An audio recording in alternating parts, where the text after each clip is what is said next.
I walked into that courthouse with cameras exploding like gunfire, already branded a failure before I ever opened my mouth. My mother was dressed for a funeral that wasn't hers. My brother wore that easy smirk he saves for people he's about to ruin. And my father sat there like a saint, ready to watch me get stripped in public. I expected humiliation. I expected headlines. I expected to be made into a cautionary tale. Then the judge looked up, leaned forward, and asked one question so precise it felt like a blade. My father froze. My brother's smirk died mid-breath, and their lawyer went paper white right there at the table. Because that question didn't just expose their lie, it dragged into the light the one thing I'd kept buried for 8 years. The reason they were willing to burn me down in front of the whole city. My name is Dash Mercer. And before I tell you what happened in that courtroom, I just need to know you're here with me. Drop a simple hi in the comments or tell me where you're watching from. Sometimes knowing someone is listening is the only thing that keeps you steady when your own family is trying to erase you. If you've ever been the one scapegoated, underestimated, or punished for building a life they couldn't control, go ahead and subscribe, because this channel is where we tell the truth all the way through and we don't let anyone rewrite it into a lie. Thank you. And now, let me tell you everything. And now, let me tell you everything. It was still dark when the car dropped me at the curb outside the federal courthouse in Manhattan, the kind of winter morning where the sky looks like damp concrete and the wind finds every gap in your coat. The moment my shoes hit the sidewalk, the flashes hit too hard, white bursts like someone firing a camera instead of a gun. I didn't come here because I was broke. I came here because my family wanted the entire city to believe I was. I came here because they decided the cleanest way to bury me wasn't with silence or distance, but with paperwork and headlines. Dash Mercer, a reporter, shouted, microphone already inches from my mouth. Is it true you squandered $2.4 million of your brother's money? Another voice cut over the first. Is your company a shell? Did you mislead investors? The questions didn't sound like curiosity. They sounded like captions. Like the story had been written before I ever stepped out of the car, and all they needed was my face to finish it. I kept my eyes forward. I kept my mouth shut. I didn't flinch, didn't glare, didn't give them the clip they were hunting, the angry young CEO, the unstable son, the guy who can't handle pressure. In this country, the moment you look emotional, people stop listening to your facts and start narrating your downfall. Elena Marquez was already there, half a step ahead of me, moving like she owned every square inch of marble we walked on. She didn't look at the cameras either. She just carried 3 heavy banker boxes like they weighed nothing, the cardboard edges biting into her arms. It was a small detail, but it steadied me. My family brought theater. Elena brought evidence. Inside the courthouse lobby should have felt sterile metal detectors, muted footsteps, people trying not to make eye contact. Instead, it felt like a cocktail hour transplanted into federal property. The marble walls echoed with soft laughter and polite greetings, the kind you hear at fundraisers in Westchester, where everyone pretends they don't keep score. And there, like he was posing for an oil portrait, my father stood near the security checkpoint, shaking hands with a man I recognized from the business pages, Reed Halston. Perfect posture, perfect smile, perfect tie knot. He wasn't reading a legal brief. He wasn't anxious about his son being dragged through court. He was networking. He was turning my ruin into a room he could work. I watched him clap someone on the shoulder like they were old friends, and I felt something cold settle behind my ribs. This wasn't justice to him. This was an event. My mother sat a few yards away on a wooden bench, dressed head to toe in severe black like she'd come to mourn. A silk handkerchief rested in her hands, and she dabbed at her eyes with a timing that was almost musical, tear pause, sigh, glance upward. Around her were 2 women from the charity circuit, leaning in as if they were listening to a tragedy instead of watching one being manufactured. My sister Blair hovered nearby with her phone angled just right, not too obvious, not too casual, always aware of where the light hit, where the cameras could frame her. She didn't have to say a word. She curated the picture-devoted family, heartbroken mother, wayward son. Then Colton appeared in my peripheral vision like a shadow with a perfect haircut. My brother moved the way people move when they've never once had to second-guess whether they belong. He picked his spot carefully, an easy angle where the glass doors behind him would catch the outside cameras if they were still trying to shoot through. He saw me, and his mouth tipped into that half-smile, the one that never reached his eyes. Not warmth, not pity, certainty. "Dash," he said, loud enough for nearby ears to catch, but soft enough to sound like concern. "This doesn't have to be ugly." I kept walking. Elena's hand touched my elbow, subtle but firm. "Don't." That was the message. Don't give him anything for free. Colton matched our pace for a few steps, like we were siblings heading to brunch instead of enemies heading to court. "You're tired," he continued. "I get it. You've been playing hard mode for a long time. Just be practical. Transfer operational control temporarily, or the IP. Let us stabilize things. You walk out with dignity. No more cameras, no more headlines. You can even keep a title. Everyone saves face." My jaw tightened so hard it hurt. He was offering me a bargain the way a thief offers you your own wallet back after he's already emptied it. He wanted my company's keys. He wanted my system. He wanted to make my work his property and then call it mercy. "I'm not negotiating in a hallway," I said, and even that felt like too much. His smile sharpened. Then by noon he murmured, "You'll be nothing." Elena stepped between us without breaking stride, her voice low and controlled. Mr. Halston stepped back. "Any communication goes through counsel." Colton lifted his hands like he'd been caught trying to help. He let us go because he didn't need to chase. He believed the room belonged to him. He believed the story belonged to him. And the worst part. On a surface level, it already did. Cameras at the doors, reporters in the lobby, my mother in mourning black, my father shaking hands like a saint, Blair positioned like a public relations manager, everyone watching me like I'd already been convicted. We reached the corridor outside courtroom 7. I could hear the muffled shuffle of people settling inside, the scrape of chairs, the quiet urgency of press. Elena set the boxes down for a moment and looked at me without softness. "Remember," she said, "they want you reactive. They want you messy. Let them perform. Today is about process and proof." I nodded, but my throat felt tight. Not from fear of the judge, from something older. From the feeling of being the family scapegoat, the one they could point to whenever they needed a villain to make themselves look cleaner. When the doors opened, the gallery was already filling. I saw the press notebooks. I saw the phones. I saw my father's profile from the front row, straight-backed, composed, ready to be wounded on camera. My mother's handkerchief moved on cue. Colton's smirk returned as soon as he took his seat. Blair angled herself again, ensuring she'd be visible to anyone who'd later screenshot the room and call it news.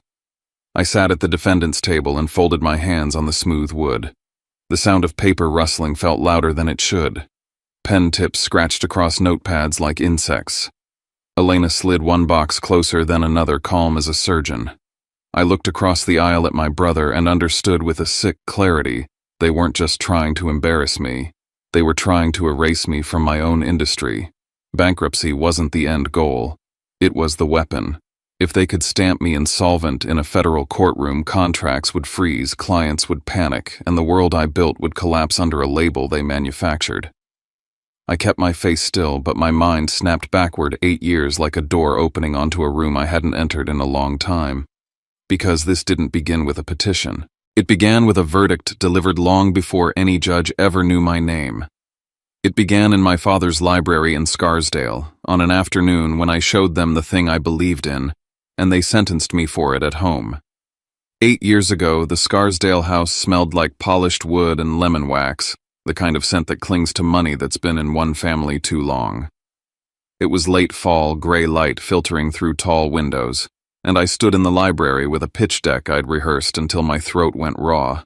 I wasn't naive about them. I knew my family didn't do passion. They did optics. They did safety. They did legacy. But I believed stupidly earnestly that if I spoke their language, if I came with numbers and projections and a clean structure, they'd hear me as more than the odd one out. I set my laptop on the heavy desk and laid printed slides on the coffee table like evidence in a case. Operational technology, ICS security, substations, water treatment, hospital systems. I walked them through the reality the old industrial protocols still running half the country duct taped to the modern internet, vulnerable in ways most people never imagine until the lights go out. I showed them threat reports, market forecasts, case studies. I talked about ransomware and state-sponsored attacks, about how the line between cyber and physical had already blurred, and how the next crisis wouldn't be stolen credit cards, it would be poisoned water, or a dead hospital generator. I talked for 20 minutes straight, heart-pounding, hands steady because I'd trained them to be. When I finished, there was a silence so thick, it felt like the room had absorbed every sound. My father didn't look at my graphs. He looked at me. Reed Halston leaned back in his chair, fingers steepled, expression smooth and clinical. This, he said, is a hobby. The word hit like a slap. It's not a hobby, I said, trying to keep my voice even. It's critical. The demand. He lifted a hand, dismissing my sentence mid-flight. We manage capital, he said. We don't crawl around in server rooms. Colton laughed from the couch, not loud, just enough to signal allegiance. He picked up one of my printed pages, glanced at the headline, and tossed it back down. So you're basically a mechanic, he said, smiling. With a keyboard. My mother's eyes softened in that particular way wealthy people soften their eyes when they're deciding to pity you instead of respect you. Blair didn't speak. She didn't need to. She sat there like she was watching something unfortunate happen to someone else, already calculating how to explain it later if anyone asked. I tried one last time. I'm asking for seed capital, I said. Not a gift, an investment. I'll pay it back with interest. Treat it like a transaction. My father sighed, the long-suffering sigh of a man burdened by a child who refuses to be convenient. Dash, he said, you're smart, but you're not built for this. You get attached. You obsess. You'll burn through money trying to save the world, and then you'll come back here broke. He stood, walked to the window, and looked out at the perfectly trimmed lawn like it was proof he was right. I won't fund your failure, he said without turning around. When you're ready to be serious, Colton can find you a place, compliance, operations, something appropriate. That was the trial. No shouting, no slammed doors. Just a sentence spoken like law: you don't belong. Guilty of wanting something they didn't understand. I didn't argue. I didn't beg. I gathered my papers, slid them back into my folder, and walked out of that library with my hands steady and my chest hollow. I didn't quit my family in a dramatic scene. I simply stepped out of their orbit and started moving like a man who had no intention of crawling back. Brooklyn was the opposite of Scarsdale in every way that mattered. My first place was small, loud, and honest, thin walls, rattling heat sirens in the distance. I took a job as an analyst because bills don't care about pride. At night, I learned OT protocols until my eyes burned. I spent hours in freezing data centers where nobody asked who my father was. The first time I got a 3 a.m. call because a system went down and a client was losing money by the minute, I felt the truth land in my body in the real world. Your last name isn't a credential. Competence is. I learned to stay calm when everything was loud. I learned to follow procedure when panic wanted the wheel. I learned that you can be exhausted and still be precise. That discipline became the backbone of everything I built later, even when my family tried to make me look like a reckless kid playing businessman. And then came Evan Pike. Evan wasn't my family's kind of person. He didn't have pedigree or polish. He had raw talent and charm, the kind that makes you believe he's on your side because he speaks your language. We met through a security meetup, started working on a prototype together, and for the first time in a long time, I let myself think maybe partnership could be safe. I showed him code. I showed him contacts. I showed him the shape of the thing I was building in my head. One morning, I logged into our shared server and found it empty. Not moved, not reorganized. Gone. Evan vanished too, no texts, no calls, just a silence that told me everything. Weeks later, I heard through the grapevine he'd sold a version of our prototype to a competitor for a quick payout and called it business. I sat on my apartment floor, staring at my laptop, feeling the kind of betrayal that makes your stomach go cold. I didn't have money to hire lawyers. I didn't have a family safety net I was willing to touch. So I did the only thing I could do. I rebuilt. Line by line. From scratch. And while I rebuilt, I wrote new rules inside my own head. No one gets the whole picture. No one gets the keys to the core. Not because I'm paranoid. Because I learned the hard way that the world doesn't protect you. You protect you. That's how Black Harbor Grid Shield started, not in a shiny office, but in a cold warehouse space in Red Hook, where the wind smelled like salt and diesel, and the floor always felt damp. My first team was small and strange in the best way, people who didn't fit neatly into corporate boxes but could outwork and outthink anyone in them. We built phantom wire, an intrusion monitoring system designed to sit silent inside industrial networks, watching learning, catching anomalies without slowing anything down. In OT, milliseconds matter. A hiccup can mean a valve fails, a breaker trips, a machine arm stutters. Our software had to be invisible and ruthless at the same time. Our first real contract came from a utility company that had just been hit with ransomware. They were desperate. The big firms gave them timelines that sounded like funerals. We promised speed and we delivered. When that first check cleared, I didn't celebrate. I stared at the balance long enough to feel my heart settle into a new rhythm. Not relief. Proof. Proof that I could build something real without anyone's permission. As we grew and moved operations toward Long Island City, I made a decision that shaped the next 8 years I hid. Not from the world, but from my family. I kept my legal name for what it was, but in the industry panels, interviews, press blurbs, I used a professional identity, a buffer between my work and the Halston ecosystem. I didn't do it for drama. I did it because I knew them. If they smelled success, they wouldn't congratulate me. They'd intervene. They'd attach strings.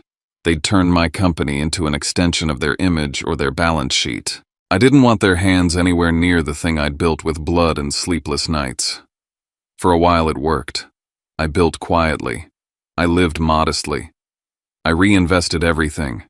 I kept my circle tight and my core tighter. Then we won the kind of contract that stops being startup news and starts being a different category of attention. Critical infrastructure, real oversight, real stakes. I didn't pop champagne. I didn't post about it. I sat alone in my office and felt a single thought cut through the adrenaline. The bigger this gets, the more eyes will look. And if my family ever finds out, they won't need my address. They'll just follow the money. I thought I had built a fortress. I didn't realize I'd built a beacon. The night it happened, I was at my desk reviewing deployment timelines when my phone buzzed with a bank notification. Then another. Then an email from a process server. The air in my office went thin. I opened the attachment and saw the seal of the United States Bankruptcy Court, black and official on white paper. Petition for involuntary bankruptcy. My name. My company. And there, like a gunshot in numerical form, $2.4 million. A number chosen to make people gasp. Chosen to make me look reckless. Chosen to sound believable to strangers and devastating to clients. I stared at it until my eyes burned, and in that moment I understood exactly what my father had taught me in that library without realizing it. In the Halston family, truth has never been the point. Control has. And now, they were coming for mine. The petition hit my phone like a punch to the throat. It wasn't a rumor, not a threat, not a nasty email forwarded by some industry gossip account. It was official, stamped, formatted in that cold federal way that makes your pulse spike before your brain even catches up. In re Dashiell Mercer. In re Black Harbor Grid Shield. A forced bankruptcy filing initiated by my own brother. I read it once, standing in my office, then again sitting down because my knees decided they didn't want to hold me anymore. The story inside was almost elegant in how cruel it was. Colton claimed he'd personally rescued my company with a $2.4 million loan when I was supposedly desperate, that I burned through it in months, and that I was now dodging repayment. He painted me as reckless, incompetent, and dishonest, the kind of founder who plays CEO until the bills arrive. It wasn't just a legal document, it was a script written for creditors, clients, and anyone who'd ever searched my name. And right there, embedded between the accusations, was the real objective. He wasn't asking a court to help him collect. He was asking a court to take control, to appoint someone who could step into my company and touch the machinery. Operational oversight, receivership language. Authority to secure assets, preserve value, protect creditors. Words that sound harmless until you understand what they unlock. He wanted access to my operations. He wanted access to my intellectual property. He wanted the right under the cover of law to put his hands on the core of what I'd built. I kept reading and found the document he knew would land hardest: strategic investment agreement. It looked legitimate at first glance: sections, clauses, professional formatting, the kind of thing an expensive lawyer would draft and an expensive family would sign without blinking. It contained a clause that made my stomach drop. In the event of financial instability, the lender, Colton Halston, reserved the right to assume temporary operational control and appoint an interim board to safeguard the investment. Temporary, interim, safeguard. All the friendly words people use when they're trying to steal something without sounding like thieves. Then I hit the signature page. My name was there. My handwriting. The shape of the letters was mine in the way a mask can resemble your face. But it was wrong. Too even. Too smooth. The pressure didn't vary. The curves didn't show the tiny hesitation my hand always carries because of an old fracture that never healed perfectly. I'd broken my wrist in college, and ever since my signature had a faint, involuntary jag where the pen changes direction. This one was sterile, as if it had been drawn slowly by someone holding their breath. Not written, traced. Lifted from something I'd signed years ago and grafted into a lie. I should have felt relief. Forgery meant I could fight it. But relief didn't come because the deeper I went, the more I realized how carefully the lie had been constructed. The agreement referenced internal operational details, timelines, a deployment milestone, a location in our rollout sequence that wasn't public. Not even close. It wasn't the kind of detail you get from a press release or a trade article. It was the kind of detail you only know if you've seen the internal scheduling and the secured implementation calendar. Someone inside my company was talking to my brother. That thought wasn't emotional. It was mechanical, like a gear clicking into place. The document mixed one massive falsehood with several smaller truths. That's how you make fiction convincing. You lace it with something verifiable. You make the judge, the press, the clients think. If he knows this detail, he must be legitimate. If he knows this schedule, he must be involved. My phone buzzed again. Elena Marquez. I didn't answer with hello. I answered with, he filed it. I know, she said, and her voice didn't change. Get here. Now. I drove through Manhattan like I was chasing oxygen. Elena's office in Midtown was bright and quiet and brutal in its order. Glass, steel, clean lines, nothing sentimental. When I walked in, I didn't sit. I dropped the entire packet onto her desk hard enough that her pen jumped. This money never existed, I said.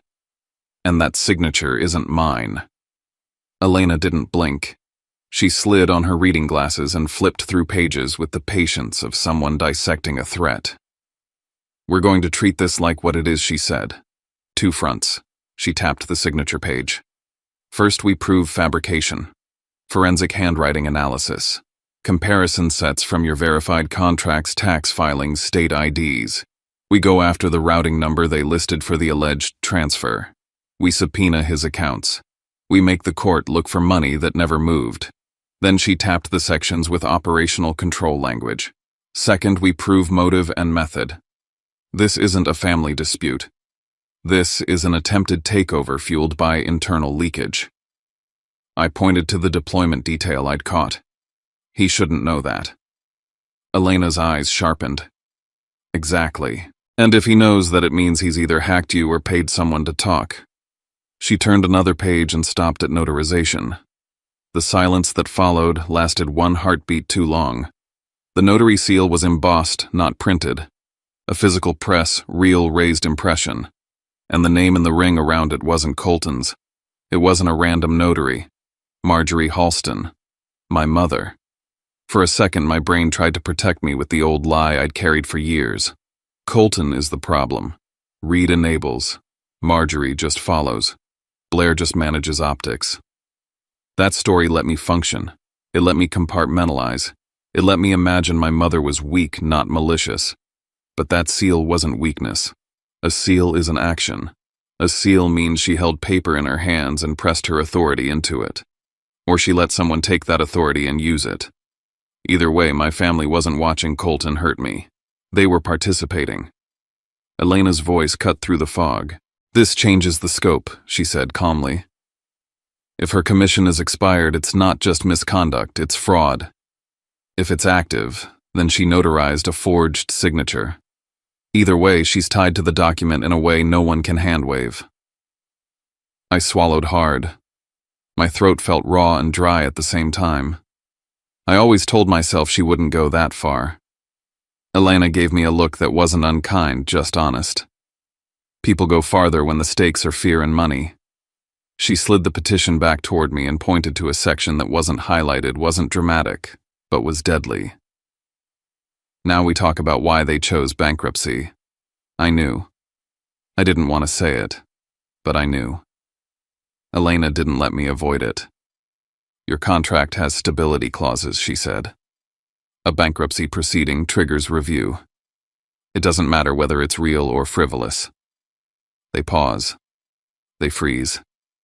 They don't care about your family drama. They care about risk.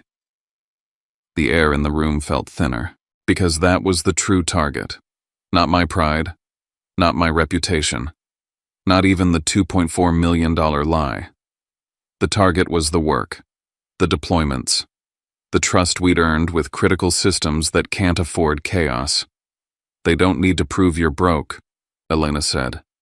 "They only need to drag you into the process long enough for oversight to panic. Then they show up offering to help. They'll position Colton as the stable alternative who can protect the asset." I stared at the papers and felt something sharper than fear take over. Anger, yes, but not the loud kind. The focused kind. The kind that makes you stop thinking about what you want to yell and start thinking about what you need to build. "Those internal details," I said quietly. "That's the weak point.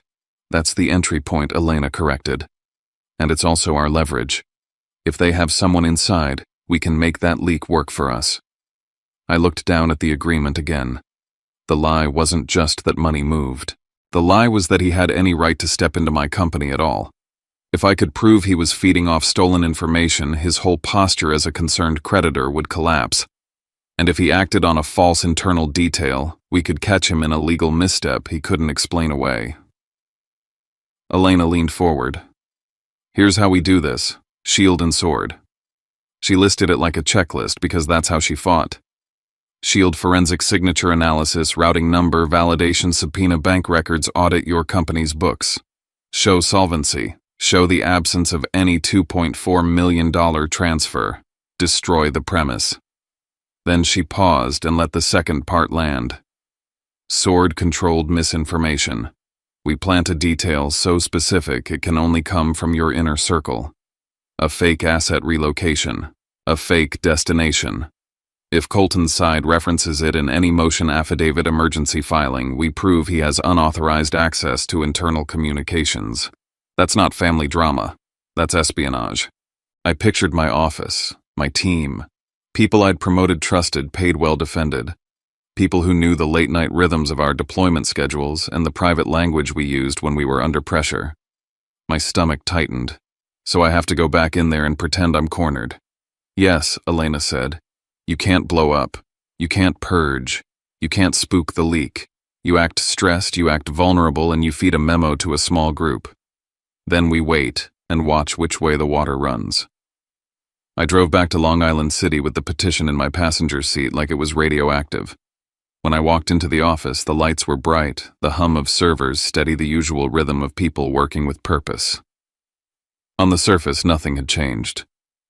But I felt the shift. Every laugh in the hallway, every glance, every phone lifted too quickly, my mind tagged it with a question mark. I walked past desks and forced my face into calm. I nodded at familiar people and felt like I was walking through my own house after discovering someone had copied the keys. Inside my office, I closed the door and stared at the wall for a long time. Then I opened a blank document. I was going to write a memo. It would be stamped confidential. It would include a destination that didn't exist for us. It would read like a desperate CEO trying to save his company from a court freeze. And then I was going to wait for my brother to make a move he couldn't possibly justify. By the time the week before the hearing began, the rumor had already metastasized. In this industry, people don't wait for facts. They wait for signals. A bankruptcy petition is a signal. Even when it's a lie, it still rattles cages. Vendors start calling. Prospects pause. Competitors start circling. And inside Black Harbor Gridshield, the tension sat in the air like static. Our office in Long Island City was usually loud in the best way: whiteboards filled with deployment notes, engineers arguing over edge cases, the quiet clatter of keyboards building something that mattered. That week, it was different. Conversations dropped when I walked by. People checked their phones too often. Anxiety moved through the floor like a vibration. I wanted to slam a fist on a table and demand answers. I wanted to pull security logs and interrogate everyone. But that wasn't strategy. That was emotion. And emotion was exactly what Colton expected from me. He wanted me to implode. He wanted me to turn my own company into a crime scene so he could point and say, "See, he can't handle it." So I did the opposite. I became the version of myself that scares people like Colton the most, the calm one. I scheduled a closed-door meeting with the only group that could carry the level of information my brother had referenced. 6 people, my chief engineer, my systems architect, the project manager on the infrastructure rollout, ops, compliance, finance, the people who held the keys to the timeline and the logistics. They filed into the glass conference room with careful faces. I didn't offer reassurance. I didn't offer panic. I offered direction. "We're under attack," I said, "legally and reputationally, and we're going to handle it by procedure." I laid down the rule before I laid down the bait. No Slack, no email, no texting. Verbal instructions only. If anyone takes notes, the notes come to me at the end of this meeting. If anyone asks for documentation, you refer them to counsel. If anyone outside this room asks what we're doing, the answer is business as usual. I watched their reactions the way you watch a poker table. Not because I enjoyed it, because I had to. Who immediately looked for a loophole. Who seemed relieved by structure. Who looked too interested. Then I slid the memo onto the table, paper only, internal stamp, emergency header. I didn't say the destination at first. I let them read. The memo explained in crisp corporate language that because of the pending bankruptcy process, there was a risk a court-appointed trustee could attempt to freeze physical and digital assets in New York City. It framed the next step as a temporary protection measure to preserve continuity of operations, not concealment. It named specific categories: backup drives, server racks tied to the current infrastructure project, and offline copies of critical IP. Then it stated the action: relocation to a secure vault. Charleston, South Carolina. A date, a time window, a staging point, container codes, inventory lists. A route that sounded plausible. It was written with enough grit and specificity to feel real, because lies only work when they taste like truth. Charleston wasn't in our system. We had no facility there. We had no vendor there. We had no reason to touch South Carolina. That was the point. I watched their eyes as they read. The chief engineer frowned, annoyed at extra work. The architect's shoulders tightened, concerned, but focused. Compliance blinked slowly, calculating risk. Finance scanned the inventory list like he was already seeing cost overruns. And then Trent Caldwell, our project manager, asked exactly the question I needed him to ask. "Is this legal?" he said, voice-controlled. If we're already in proceedings, I answered the way a cornered CEO would answer, not the way the truth would. "It's a preservation measure," I said. "We're not hiding anything. We're ensuring continuity. I'm taking responsibility." I didn't over-explain. Over-explaining is a tell. I let the weight hang and watched what they did with it. Trent's gaze went back to the page. He didn't write anything down, but he stared at the Charleston address a beat too long, like he was photographing it with his eyes. His breathing changed, subtle, but it changed. The kind of change you only notice when you're watching for it. I ended the meeting quickly. "This leaves the building tonight," I said, "and it stays in this room." They filed out with the careful speed of people carrying a secret they didn't want to drop. I stayed behind, standing in the shadow of the glass wall so I could see the hallway without being seen. Trent walked straight past his desk, straight past the break room, straight toward the elevators, moving fast but trying to look normal. He hit the lobby and kept going. Through the glass, I watched him cross the parking lot. He pulled his phone out before he reached his car. Not to text, to call.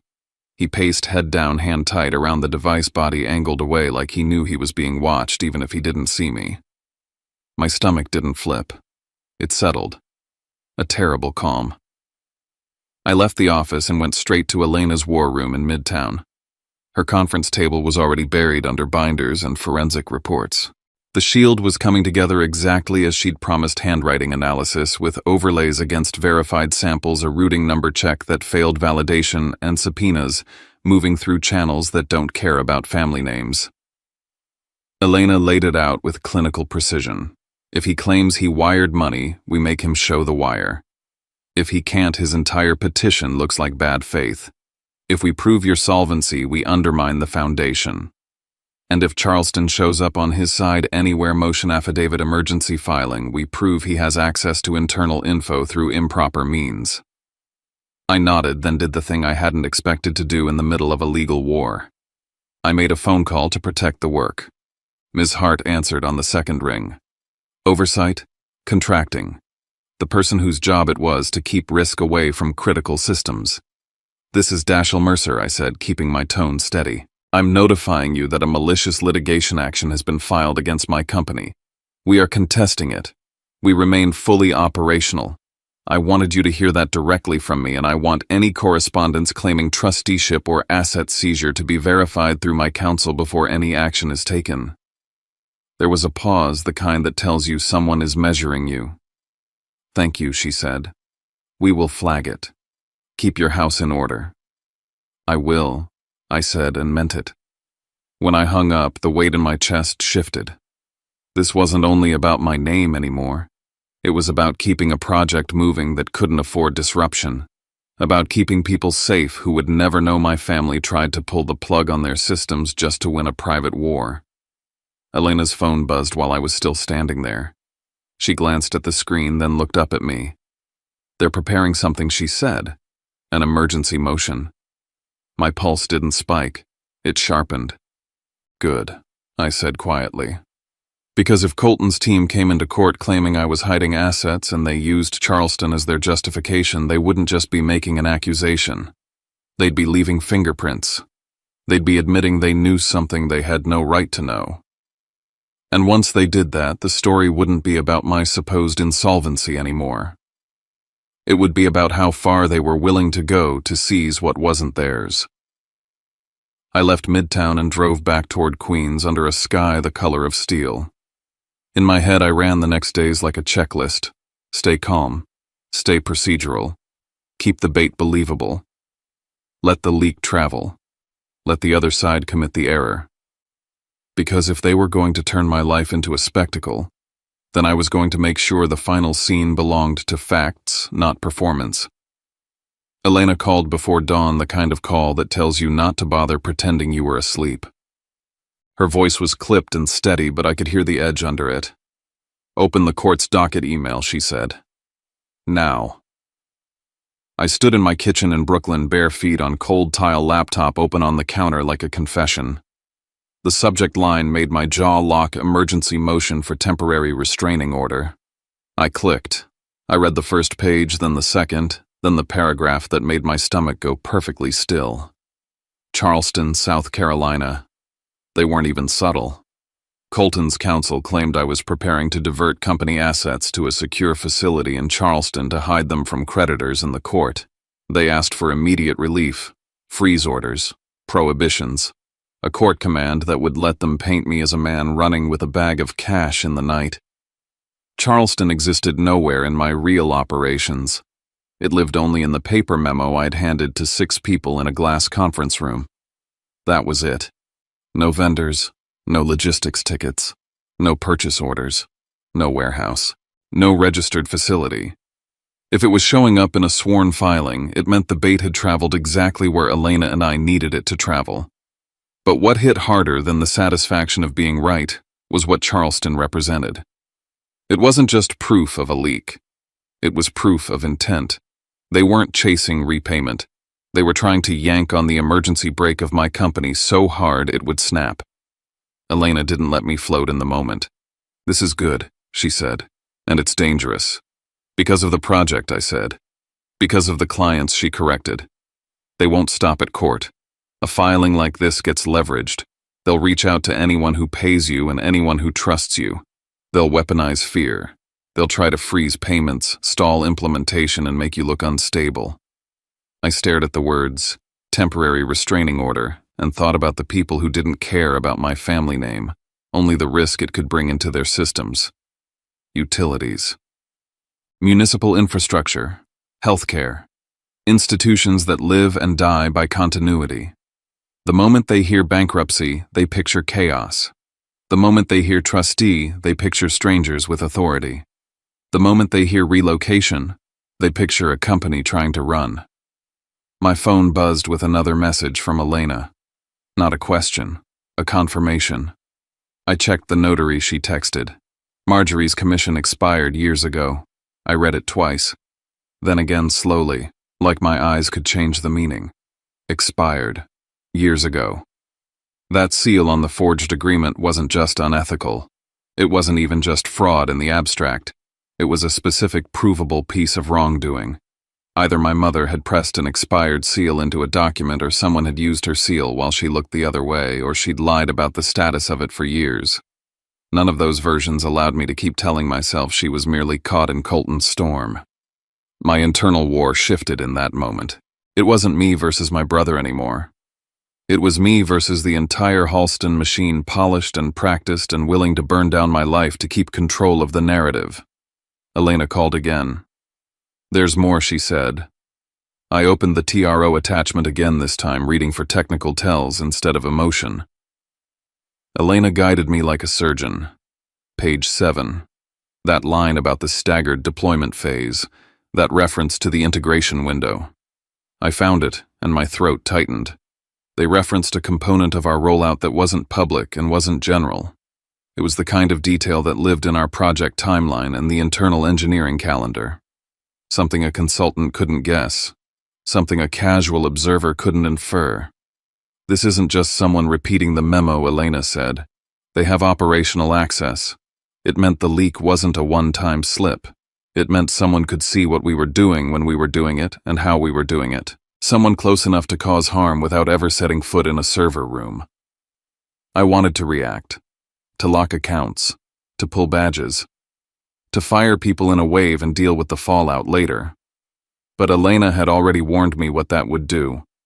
If I made sudden moves, the leak would disappear into a new channel, a burner phone, a coffee meeting, a cousin's lawyer, something I couldn't trace. So I didn't do anything loud. I did things quiet. That afternoon I sat with our internal IT lead and gave instructions like I was ordering a renovation, not a counterintelligence operation. We tightened permissions in layers, not slamming doors, just narrowing hallways. We created individualized watermarks for sensitive documents so each person's view carried a subtle identifier. Nothing obvious, nothing that screamed trap. Just enough that if content moved, we'd know whose version it came from. We turned on deeper logging on the project server, who opened what from which device, from which network, at what time, how long it stayed open. We added alerts for downloads of timeline documents and architecture summaries that had no legitimate reason to be accessed at midnight. By evening, the first report landed in my inbox. It was dry. It was technical. It was the kind of thing you can stare at for a long time without breathing, because it doesn't look like betrayal until you understand what it means. A project management account accessed the deployment timeline at an hour that didn't match any scheduled work. It wasn't a late-night emergency. It wasn't an outage. It was the wrong kind of access, quiet, deliberate, and strangely timed. I cross-referenced schedules. The account's activity aligned with Trent's domain of control. It didn't prove Trent did it, but it proved the information was moving through his neighborhood. I didn't confront him. I didn't change his access. I didn't even let my expression change when I passed him in the hallway the next morning. If he was the conduit he needed to feel safe enough to keep talking. Meanwhile, Elena prepared for the hearing like it was both a legal event and a media event, because in Manhattan, Those two things share the same oxygen. We predicted cameras. We predicted planted quotes. We predicted curated anguish. Your job, she told me, is to be a wall. No reactions. No hallway arguments. No sound bites. You don't win this in the lobby. You win it in the transcript. Because the transcript is the one thing they couldn't edit. That night when I thought I'd finally get a few hours of silence, my phone lit up with an unfamiliar number. A hospital CIO from Tri-State Metro Care. I'd met him twice, both times in rooms where everything smelled like disinfectant and urgency. Dash, he said, voice tight. We received an email about a trustee and an asset verification process. It mentions Charleston. It references your company and claims a court order. My stomach went cold again, but this time it wasn't from shock. It was from recognition. Elena had called it. They were moving beyond court filings. They were trying to touch the clients. Don't do anything, I said. Forward it to me. Include the full headers. We haven't responded, he said. But it looks official. The board is already asking questions. I'll handle it, I said. And the words felt heavier than any vow I'd ever made. You did the right thing by calling. When I hung up, I stood in my apartment with the lights off, looking out at Brooklyn like the city might offer an answer. I didn't know how far they'd go, but I knew the direction. They weren't aiming to embarrass me anymore. They were aiming to create a crisis so loud that everyone would accept them as the solution. I didn't sleep. I watched the clock. I listened to the city. I waited for the next dirty step because I could feel it coming with the certainty of weather. The morning of the hearing, Manhattan looked like it always does when it's trying to pretend winter doesn't matter. Gray sky, sharp wind, people moving fast like speed could change the temperature. Outside the federal courthouse, cameras were already clustered at the steps, lenses pointed like weapons reporters rehearsing the same questions with the same cadence. I stepped out of the car and the flashbulbs hit me like a wall of light. For a fraction of a second, I was back in my 20s, walking into a room full of Halston friends who'd already decided I was the problem. Then I felt Elena at my side, moving with the calm of someone who'd done this 100 times and never once let panic steer. Eyes forward, she murmured. No mouth. Microphones pushed toward me. Someone yelled my name like it was a verdict. Another voice shouted, 2.4 million, as if saying the number out loud made it real. I didn't flinch. I didn't turn. I walked through them like the air around me was thick but harmless. Inside the marble lobby gleamed too clean for what people did in it. Reed Halston was there, tall posture, perfect suit, shaking hands like this was a gala and not a courtroom. Marjorie sat with that same composed grief she'd practiced for decades, black clothes and a delicate scarf, eyes damp at the corners at exactly the right moments. Blair stood where the cameras could see her if they panned, dressed like elegance itself, face carefully neutral. Colton waited near the corridor to the courtroom, and when he saw me, he did what he always did. He smiled like he owned the ending.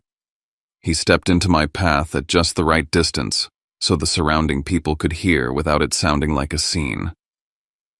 I tried to save you, he said softly, dripping with moral superiority. You didn't have to do this to yourself. It was designed to hook my emotion and drag it out in public. The words weren't for me. They were for the clip, the narrative, the version of the story where he's the brother who offered help, and I'm the man too proud to accept it. My chest tightened. My mouth almost moved.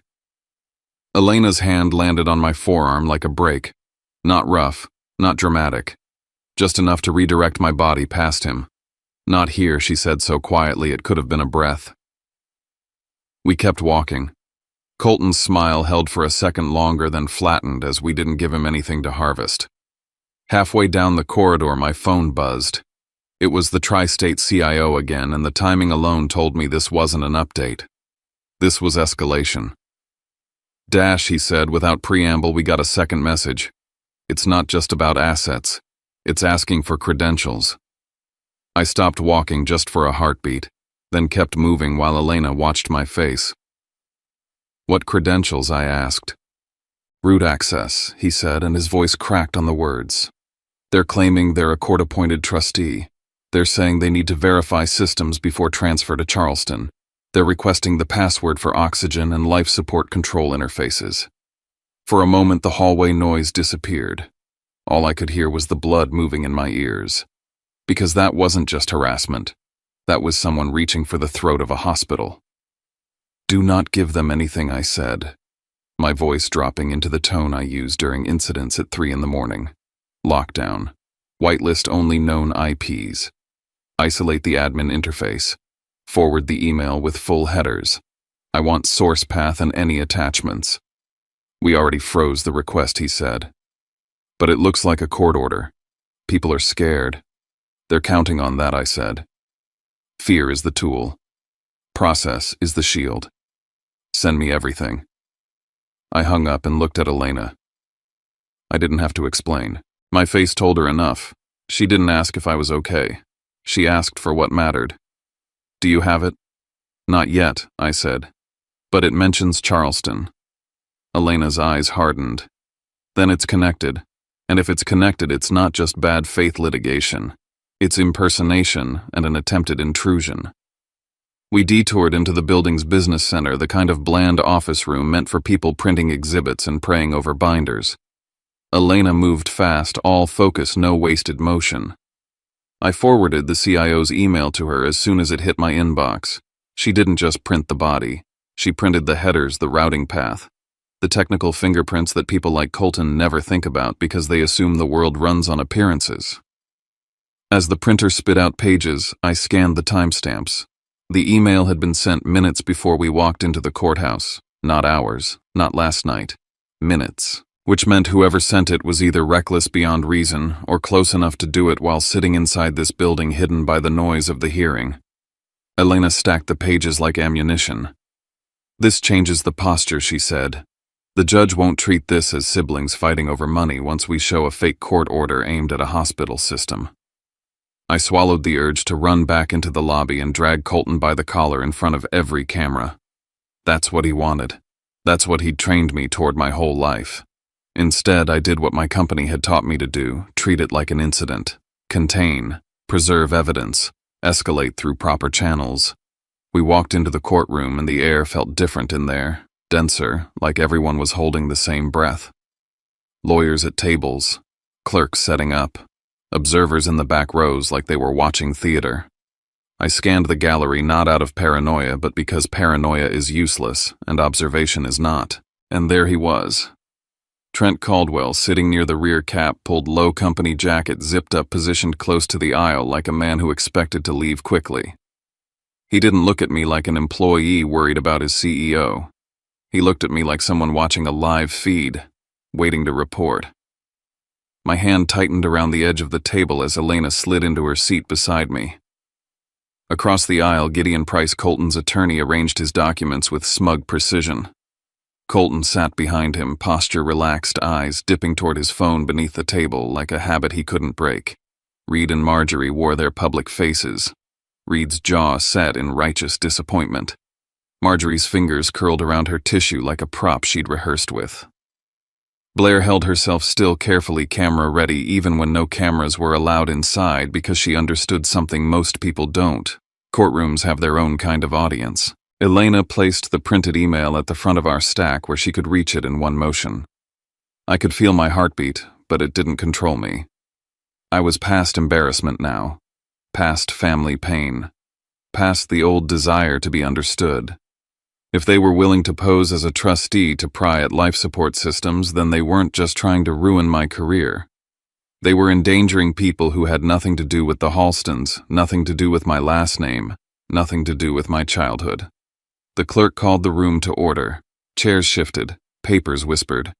The judge entered, and the temperature seemed to drop 1 more degree.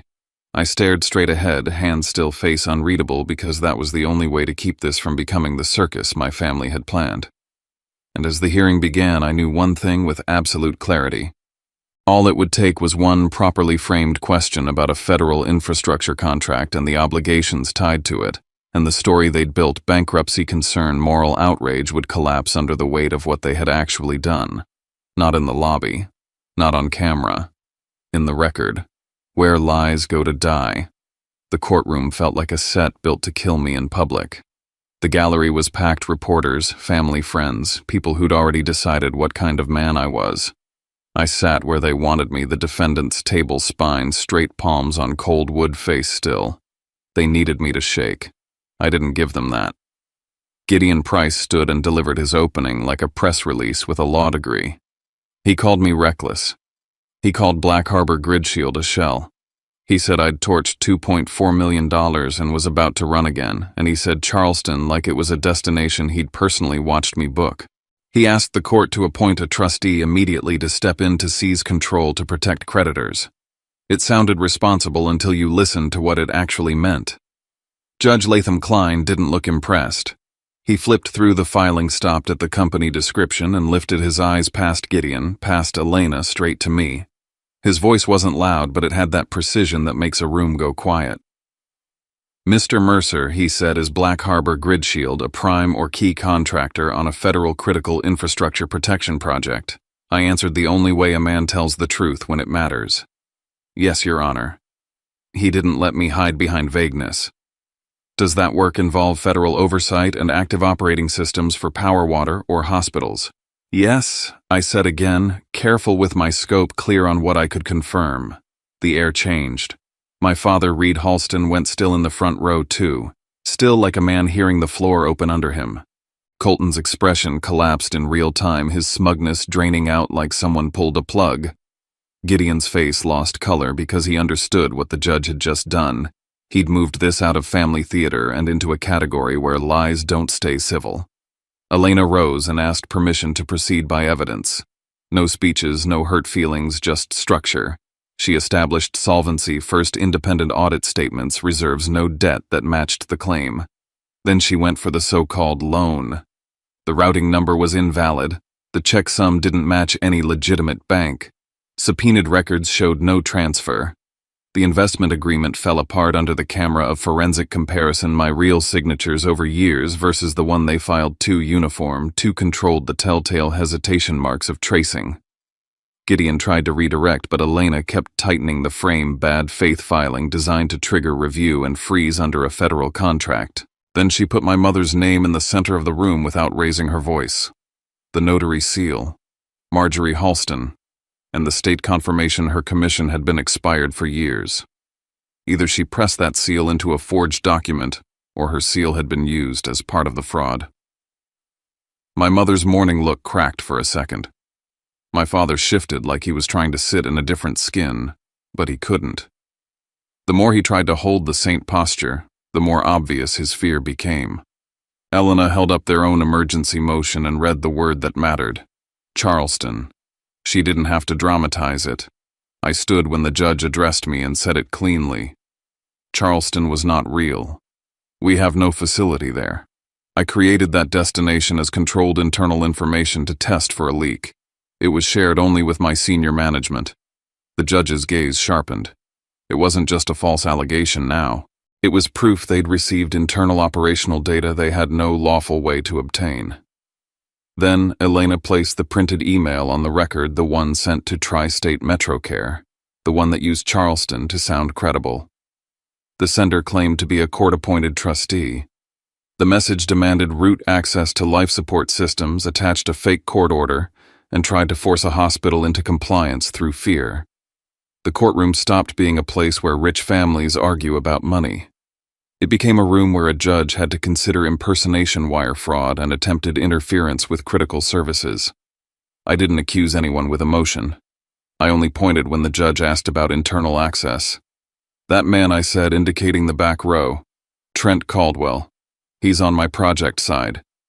The judge instructed the bailiff to control the doors. No one moved.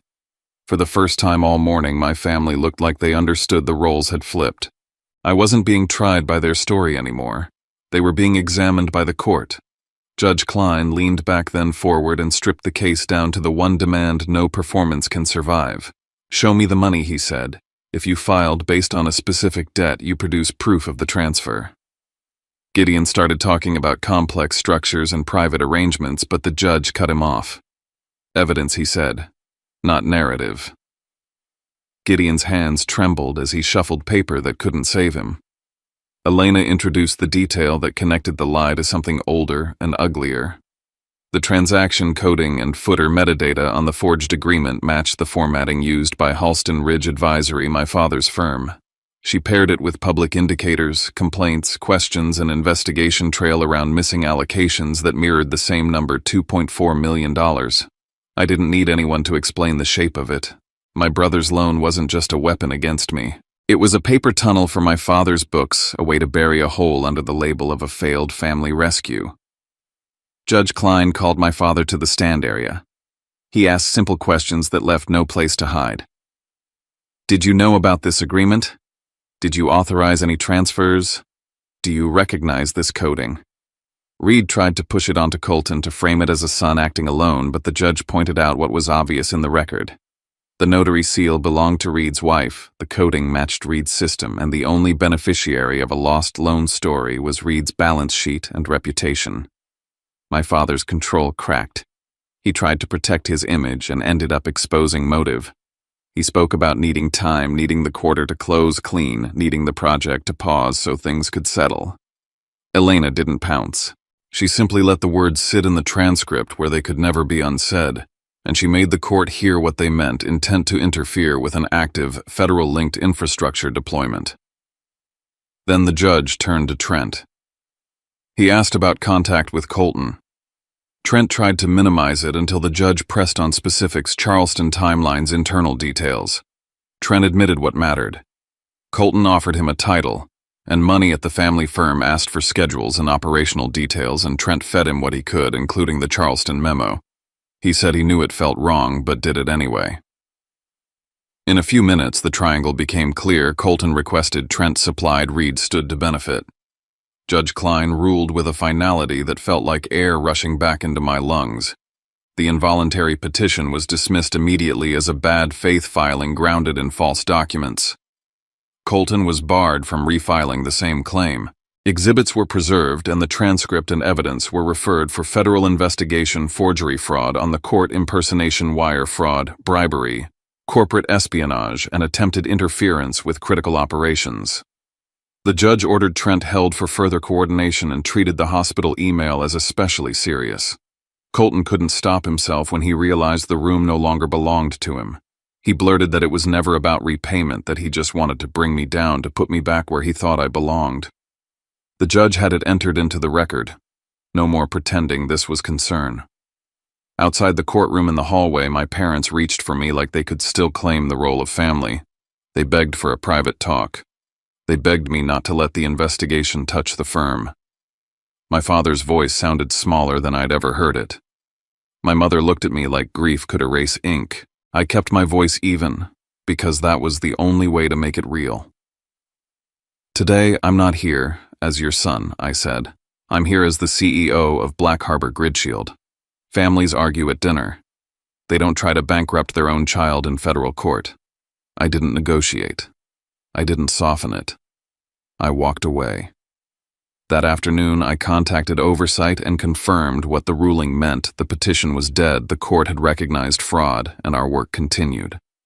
Back at the office, I activated the security plan we'd built for exactly this kind of breach, revoked Trent's access, audited every pathway, rebuilt trust with clients through facts and timelines. I had walked into court expecting to be humiliated on camera. I walked out with my company intact, the record clean, and the one thing I'd hidden for 8 years no longer buried, not to impress anyone, but to protect something my family never understood: the work that keeps other people's lights on. You know, walking out of that courthouse, I expected relief, to feel like a clean break, a snap, a shock of cold air, maybe even a taste of victory. But the truth. It felt more like the moment when a deep wound finally closes, not with celebration, but with the strange quiet of survival. I remember the clatter of heels and camera shutters echoing behind me, the last flashes dying against the glass, and the world outside brighter than I remembered. I stood on those courthouse steps, one hand gripping the railing, just to remind myself I was still real, still here, still holding the weight and the proof that none of them could take away who I'd become. For 8 years, I lived as a shadow in my own family's story. I watched my name get twisted into a cautionary tale, my work erased by gossip and arrogance, my intentions recast by people who cared more about control than about truth. I kept my head down and built something lasting because deep down I thought that if I just worked hard enough, if I just stayed quiet and good and useful, maybe I'd finally earn a seat at their table. But all that did was teach me how little that table actually mattered. There's this myth about family, about blood, about loyalty, about unconditional love. But sometimes the people who should be your foundation turn into your fiercest critics. Sometimes they trade your trust for their own security. Sometimes the greatest act of love you can offer yourself is the decision to walk away. That's what I learned standing in the fluorescent haze of a federal courtroom, staring across polished wood at the faces I used to trust and realizing maybe for the first time that I was the only one fighting for the right thing. It's not easy to break free from that kind of story. The world loves neat endings, stories about prodigal sons returning, about forgiveness earned and granted, about families coming together in the end. But my story isn't neat. My story is jagged and uncomfortable and true. My story is about what happens when you refuse to be the scapegoat, when you choose to put your integrity above your last name, when you realize that protecting what matters most sometimes means letting go of what you always thought mattered. I won't pretend it didn't hurt. Every lie cut deep. Every public accusation felt like a slap I had to absorb in silence. But when Judge Klein looked at me, not at my father, not at Colton, not at the narrative that had been built up in private emails and closed-door meetings, and asked for the truth, I realized that my story wasn't a tragedy. It was a reckoning. It was a reminder that in the end, only the truth can withstand the light. And here's what I want to say to you, whoever you are, if you're still reading, if you're still listening, don't let anyone, not even the people you love, define your worth for you. Don't let their fears or insecurities become your prison. If you're fighting to be seen, to be heard, to be understood, I promise you, you're not alone. Maybe your battle isn't in a courtroom. Maybe it's at work, at home, in a classroom, or just in your own mind. But I hope you know that standing up for yourself, even when your voice shakes, even when you have to stand alone, that's the bravest thing you'll ever do. I learned to trust the team that stood by me when it mattered, the friends who stayed up with me at 3 a.m, the mentors who taught me not just how to build a company, but how to survive a storm. The colleagues who chose honesty over convenience. I learned that family isn't about who shares your DNA, it's about who shows up when the lights go out, who believes in you when you can't believe in yourself. So maybe this story isn't just about legal battles and family betrayal. Maybe it's about becoming the kind of person who can walk away from the table and set your own. Maybe it's about refusing to let the people who doubted you write your ending. Maybe it's about turning pain into purpose, about fighting for something bigger than yourself, whether that's a company, a cause, or just a quiet kind of peace. If you took anything from my story, let it be this: you get to decide what you carry forward. You get to decide whose voice matters, whose approval you seek, whose love you let define you. Let go of the rest. Forgive if you cannot for them, but for yourself. Then keep building. Keep believing. Keep telling the truth even when it's the hardest thing you'll ever do. And if this story resonated with you, if you saw even a piece of yourself in these words, I hope you'll stick around. Drop a comment below, let me know where you're watching from, or just say, hi. Sometimes the smallest connection, a word, a wave, a simple, I hear you, can make the weight of a story a little lighter. If you found value here, if you want to be part of a community that values honesty and resilience, consider subscribing. Your presence matters more than you know. Thank you for listening. Thank you for standing in this moment with me. No matter how alone you might feel, trust me, you're not the only one fighting to be heard. And sometimes, just sometimes, telling your story is the first step toward becoming the person you were always meant to be. So here's to new beginnings. Here's to truth, no matter how much it costs. Here's to the courage to walk away from what breaks you, and the hope that you'll find something stronger on the other side. My name is Dash Mercer, and I'm done hiding. If you want to hear more stories like this, stories that dig beneath the surface, that don't shy away from the hard stuff, that honor both the pain and the possibility, subscribe, share, and be part of this journey. Because we're all carrying something, and sometimes sharing it is the only way we move forward.